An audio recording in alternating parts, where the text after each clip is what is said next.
essa zona nos postes? Não tem um culpado só. A distribuidora ganha dinheiro vendendo energia. Ela não ganha dinheiro com poste. Por que ele vai ficar fiscalizando ponto em poste? Se tiver muito bem executado, muito bem cuidado ou muito mal cuidado, não faz diferença nenhuma. Tira os postes, entendeu? O poste é um problema. Esse assunto dos postes, eu vou até contar uma história que eu tenho um pouco de bloqueio mental com esse assunto. E eu vou te explicar por quê. Quando eu virei superintendente de competição em 2013, eu e minha equipe, e junto com a equipe lá da Anatel, mas esse estava na minha liderança, cuidamos da Resolução 4, que é a resolução dos postes. E a gente, junto com a ANEEL, escreveu a Resolução 4, que é que fala sobre postes hoje em dia. Sim. Que tem um preço de referência, que tem todo aqueles negócios. Cara, eu lembro que na época a gente gastou muito tempo, muita reunião, muito pensamento, modelagem, base de dados para chegar naquela resolução, achando que ela ia resolver. Cara, foi mais de ano trabalhando naquilo. E simplesmente não resolveu nada. Não andou nada e só piorou. Aí eu falei assim, cara, aí quando voltou esse assunto de pós, eu falei assim, cara, eu não vou me meter nesse assunto, porque assim, eu tenho um bloqueio mental, eu tenho muitas coisas para resolver. Tinha o conselheiro Moisés, que estava liderando esse assunto. Eu falei, Moisés, cuida disso aí, o que tu fizer, conta com o meu voto e vamos em frente. Mas no final, o que ele fez e o que foi aprovado na Anatel? Foi aprovado na Anatel. E aí é importante falar assim, que a Anatel e a ANEEL precisam aprovar a mesma resolução, porque é uma resolução conjunta. E a Anatel e a ANEEL, os dois relatores, um de cada conselho, apresentaram o mesmo voto. O conselheiro Moisés apresentou o voto dele na Anatel e o conselheiro o diretor Elvio, apresentou o voto dele na ANEEL. Na Anatel foi aprovado em outubro de 2023. Ou seja, já está quase para 2 anos disso. E na ANEEL foi pedido vistas, ou seja, não teve a deliberação. E até hoje não teve a deliberação. Então, assim, o processo na Anatel está decidido e na ANEEL não está decidido. Qual que é o grande X da questão? Qual que é a grande inovação que esse regulamento aprovado até o momento só na Anatel traz? Ele fala o seguinte, cara, as distribuidoras de energia elétrica vão ter que passar o direito de exploração daqueles 60 centímetros lá para uma empresa, para um explorador de infraestrutura que não vai ser vinculado de grupo do setor elétrico, nem do setor de telecom, e esse cara, o único business dele vai ser explorar aqueles 60 centímetros e ele vai remunerar a distribuidora de energia elétrica, vai pagar o custo pelo uso do espaço, né, pelo aluguel daquele espaço, e vai cobrar das operadoras, das empresas, das ISPs, todo mundo, e vai usar esses recursos, aí tem uma regulaçãozinha disso lá, para limpar os postes. Estamos esperando a decisão da ANEEL, esse foi um dos principais pontos lá, porque na decisão da Anatel isso é obrigatório, e a discussão na ANEEL é se isso poderia ser obrigatório ou não. Então é uma discussão que está aí pendente, mas cara, realmente é isso que temos.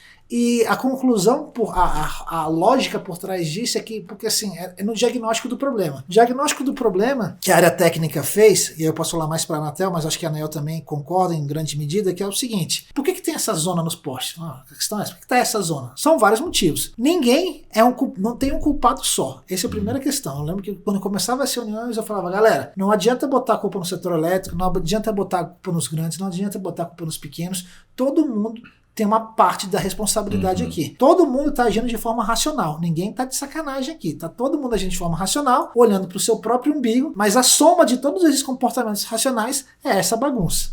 Então, qual que é a lógica? Por exemplo, empresa de setor elétrico, a distribuidora. A distribuidora ganha dinheiro vendendo energia. Ela não ganha dinheiro com poste.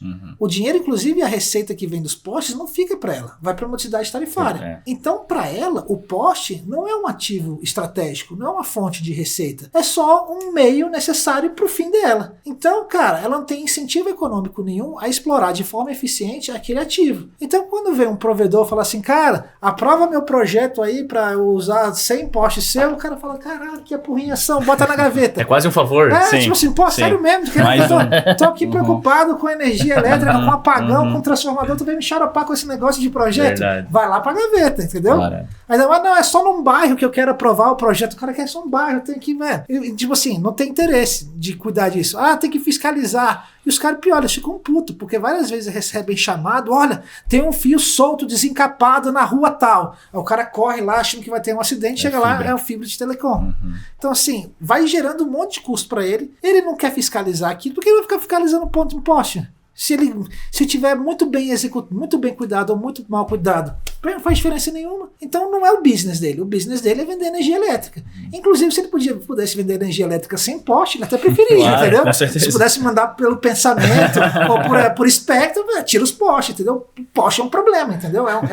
É muito mais um problema do que... É um meio pro fim. Se puder chegar no mesmo fim, sem um meio, ok. Aí você vê, o pequeno provedor, o ISP... Ele é o cara que vai lá e pede, pô, aprova meu projeto aí. O cara, beleza, joga na gaveta. Aprova o seu projeto, R$300, R$50 o ponto. Cara, muitas vezes é pra, tipo assim, para de encher o saco também. É tipo isso, R$15 o ponto. Então, assim, não tem interesse, não é o business, entendeu? Por outro lado, as operadoras, as grandes operadoras, historicamente, desde a época estatal, já têm os seus contratos, já estão lá pendurados. Já estão lapidrosos da época dos cabos de cobre, aqueles cabão de cobre, ou da época da TV por assinatura, que também já tinha. Enfim, os caras já têm os contratos, já têm as relações estabelecidas. Tem contrato que é por cidade. A gente viu esse contrato, que o contrato é tipo assim, por cidade, não é por poste. Usa aí tudo que usa tiver. Aí tudo que tiver na cidade, tu usa e me paga esse valor fixo. Tipo assim, cara, eu não quero dor de cabeça, ficar fazendo billing, vendo, sabe? Eu não quero fazer detraf de poste, entendeu? Só toma aí, me dá o dinheiro e acabou, entendeu? E aí só que acontece? Aí o pequeno fica pé da vida. Porque ele manda o projeto e ninguém aprova, ele quer atender o cliente, ele vê a oportunidade de mercado, ele não vai ficar vendo no mercado o cavalo selado passar correndo e ele vai ficar a perder a oportunidade porque a distribuidora não aprovou o projeto. O que ele faz? Vai lá na madrugada e pendura o cabo. São todos que fazem isso? Não. Vários fazem isso? Sim. Então, mas eu não tô querendo generalizar, tô dizendo que o cara, seja pequeno, seja grande, porque isso também tem nos grandes, cabo à revelia. Quem pendura cabo à revelia, seja pequeno, médio ou grande, é em grande medida porque, e eu tô presumindo boa fé aqui, não é de sacanagem, porque muitas vezes a distribuidora não aprova o projeto num tempo hábil. E aí o cara precisa integrar. Quer atender o cliente lá na ponta e resolver e ganhar grana. Depois ele cuida do problema da distribuidora, paga a multa, discute, enfim, mas ele quer resolver. Então você tem essa lógica. E as grandes operadoras, que já tinham esses contratos antigos, o que o cara faz? O cara vai lá, tem um cabo de cobre pendurado, 120 pares de cobre lá, um cabão grosso. Aí ele vai pendurar um cabo de fibra agora. Ele vai pegar um empreiteiro para pendurar o de fibra e vai pagar outro custo, vai fazer outra ordem de serviço pro cara tirar o antigo? Não vai. Deixa o antigo. Economiza essa ordem aí, entendeu? Exatamente. E ele ganha duas vezes. Ele ganha porque ele economizou, não vai precisar tirar, e ganha também porque fecha o espaço no poste. O concorrente, quando quiser entrar, tem um lugar a menos. Então tu percebe que a operadora que vai à revelia, a operadora que enche o poste de entulho e a distribuidora, tá todo mundo agindo de forma racional. Dentro das regras e dos incentivos que foram criados, os caras, ninguém tá de sacanagem, ninguém tá, vou fazer isso pra prejudicar. Não, cara, o cara, velho, não ganho dinheiro com isso, não vou prestar atenção com isso. O cara não aprova meu projeto, não vou na noite. Então, assim, é todo mundo assim. E do setor, e o Estado, né? E as agências reguladoras. Eu lembro que quando a gente estava discutindo a norma 4, desculpa, já mesmo mudando de assunto, quando a gente estava discutindo a resolução conjunta 4, tinha uma discussão, como é que isso vai ser fiscalizado? A gente falava assim, cara, isso aqui é uma relação contratual entre uma distribuidora e uma empresa de telecom.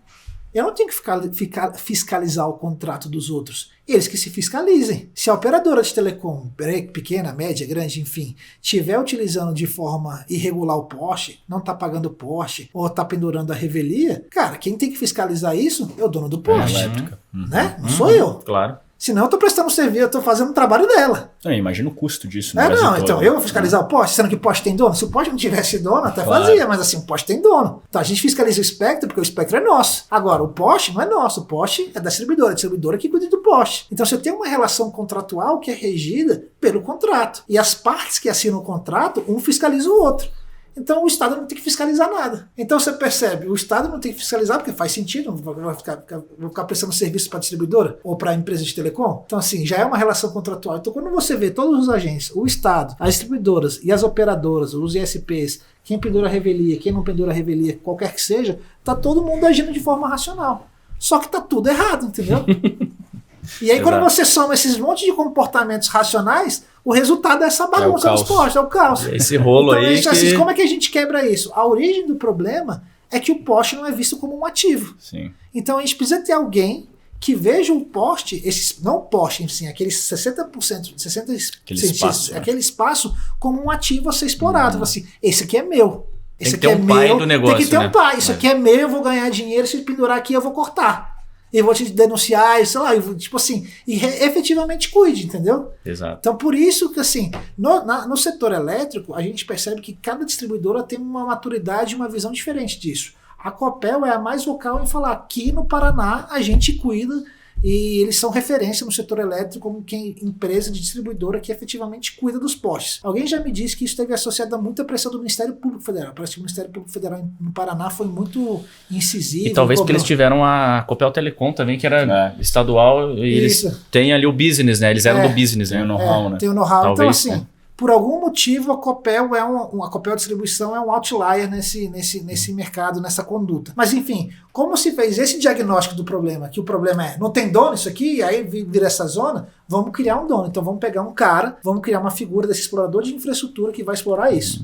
Ele não pode ser de telecom, porque senão ele vai ter um conflito de interesse. Sim, e ele não pode ser do setor elétrico, também vai ter um problema de interesse. Então tem que ser um cara independente, neutro, tipo uma rede neutra de postes. E o cara vai, e a gente vai fiscalizar.